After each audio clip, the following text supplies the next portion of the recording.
Good evening. 12 years after we were attacked by al-Qaeda, 12 years after 3,000 Americans were killed by al-Qaeda, President Obama now asks us to be allies with al-Qaeda. Americans, by a large majority, want nothing to do with the Syrian civil war. We fail to see a national security interest in a war between a leader who gasses his own citizens and Islamic rebels who are killing Christians. Some argue that American credibility is on the line, that because President Obama drew a red line with chemical weapons, America must act or lose credibility. I would argue that America's credibility does not reside in one man. If our enemies wish to know if America will defend herself, let them look no farther than our response to 9/11. When attacked, we responded with overwhelming force and with the military objective of complete victory over our attackers. The Reagan Doctrine grew out of his experience in the Middle East. Reagan's defense secretary spelled out a systematic approach to our involvement in Middle Eastern conflicts. First, the American people must be supportive, overwhelmingly supportive, but most importantly, our mission must be to win. There's no clearly defined mission in Syria, no clearly defined American interest. In fact, the Obama administration has specifically stated that no military solution exists. They have said that the war will be unbelievably small and limited. To me, that sounds like they are pre-announcing that the military strikes will not punish Assad personally or affect regime change. It is said that America must act to prevent Assad from using chemical weapons again, but it is unknown whether attacking Assad encourages him or discourages him. It is equally likely that Assad could feel cornered and resort to chemical weapons in an expanded fashion. It's equally likely that the bombing could destabilize Assad and he could lose control of the chemical weapons. The Obama administration has indicated that it would take 75,000 ground troops to secure the weapons and that they're prepared to do just that, despite the resolution's admonition against ground troops.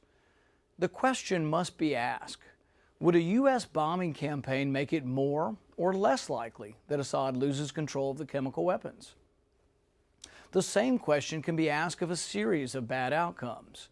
Would a U.S. bombing campaign make it more or less likely that Assad attacks Israel with chemical weapons? Would a bombing campaign make it more or less likely that refugees stream into Jordan? Just the threat of bombing has increased the flow of refugees. Would a bombing campaign in Syria make the region more or less stable?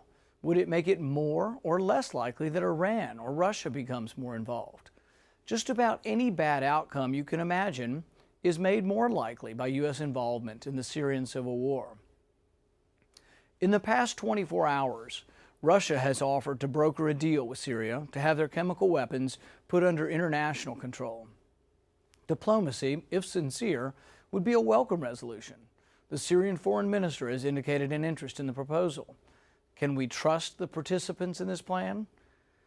Diplomacy is always a mixture of trust, distrust, and watchfulness. We should not be naive, and we should have a solid plan and safeguards in place as part of any solution. As Reagan put it, we must trust but verify. Some will say that only the threat of force brought Russia and Syria to the negotiating table.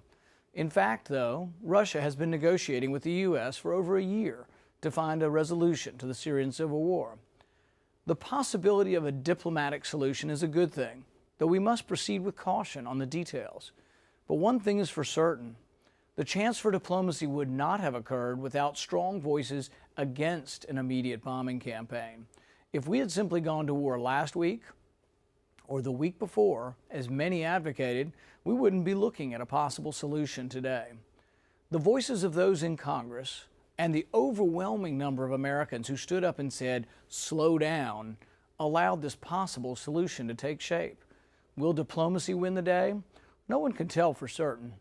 But on a broader issue, it is an important day, though, in the sense that a president recognized his constitutional duty and came to seek congressional authority for the war.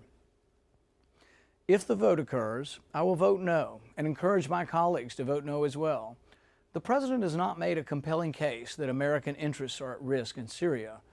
The threshold for war should be a significant one. The President maintains that he still has the power to initiate war. This is untrue. The Constitution gave the power to declare war to Congress. James Madison wrote that the Constitution supposes what history demonstrates, that the executive is the branch most prone to war. Therefore, the Constitution, with studied care, vested the power to declare war in the legislature. This is no small question.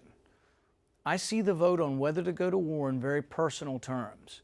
I will not vote to send my son, your son, or anyone's daughter to war unless a compelling American interest is present. I'm not convinced that we have a compelling interest in the Syrian civil war. May God help us make the wise decision here and avoid an unnecessary war.